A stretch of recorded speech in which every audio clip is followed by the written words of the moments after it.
Hey YouTube, trying to get water off my refrigerator dispenser, and I got this error message, error 1F.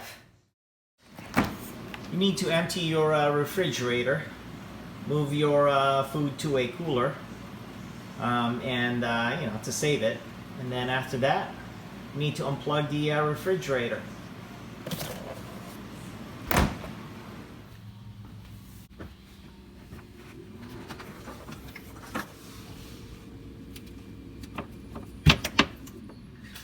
Well, the short of it on how to fix it, just defrost the refrigerator, unplug it, open up this door, and 8 hours later, plug it back in, and you should be good to go. See those vents right there?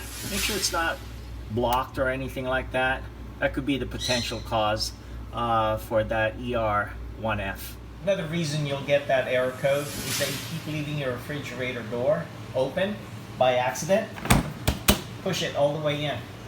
Thank you so much for watching. I do appreciate it. Don't forget to click subscribe, click that notification bell. You know, if you stayed up this long, I'm gonna give you guys a bonus clip. I'm gonna show you all the error codes for LG.